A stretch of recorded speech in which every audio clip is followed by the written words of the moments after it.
President Donald Trump's National Security Advisor John Bolton on Wednesday will explain the administration's decision in a speech in Miami and will also announce new sanctions on Cuba, Venezuela, and Nicaragua, countries he has branded a troika of tyranny, the official said, speaking on condition of anonymity. It is unclear, however, whether such property claims will be acceptable in U.S. courts. The European Union has already warned it could lodge a challenge with the World Trade Organization. Trump threatened in January to allow a controversial law that has been suspended since its creation in 1996, permitting Cuban Americans and other U.S. citizens to sue foreign companies doing business in Cuba over property seized in decades past by the Cuban government. Title III of the Helms-Burton Act had been fully waived by every president over the past 23 years due to opposition from the international community and fears it could create chaos in the U.S. court system with a flood of lawsuits. The complete lifting of the ban could allow billions of dollars in legal claims to move forward in U.S. courts and likely antagonize Canada and Europe, whose companies have significant business holdings in Cuba.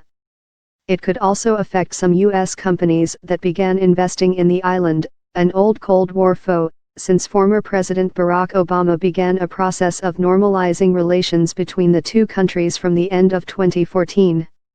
Relations have nosedived since Trump became president, partially rolling back the détente initiated by Obama and reverting to Cold War rhetoric. A six-decade U.S. economic embargo on Cuba has also remained officially intact. The Cuban government did not immediately respond to a request for comment. But the country's National Assembly, meeting over the weekend, declared the Helms-Burton Act illegitimate, unenforceable, and without legal effect. Cuban President Miguel Díaz-Canel said in a speech on Saturday that the United States has pushed the precarious relations with our country back to the worst level, trying to activate the hateful Helms-Burton Law, which aims to return us in principle to when we were a slave nation of another empire. Bump in business, official says Trump is going ahead despite protests by European leaders to U.S. counterparts. The U.S. official dismissed the EU's warning of a possible WTO challenge and a cycle of counterclaims in European courts as doomed to fail. Among the foreign companies heavily invested in Cuba are Canadian mining firm Sherritt International Corp. And Spain's Melia Hotels International S.A. U.S. companies, including airlines and cruise companies, have forged business deals in Cuba since the easing of restrictions under Obama. Defending the decision, the U.S. official said allowing lawsuits would cause only a bump in the business world but would send a message of U.S. resolve against Havana. In addition to halting any further waivers of Title III, the administration will begin enforcement of Helms-Burton's Title IV, which requires the denial of U.S. visas to those involved in trafficking confiscated properties in Cuba. Trump's decision followed threats by his top aides in recent weeks to take actions against Cuba to force it to abandon Maduro, something Havana has insisted it will not do. Venezuela opposition leader Juan Guaidó invoked the constitution in January to assume the interim presidency. The United States and most Western countries have backed Guaidó as head of state.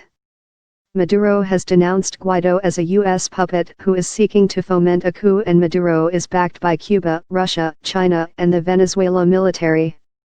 Trump's toughened stance on Cuba as well as Venezuela has gone down well in the large Cuban-American community in South Florida, an important voting bloc in a key political swing state as he looks toward his re-election campaign in 2020.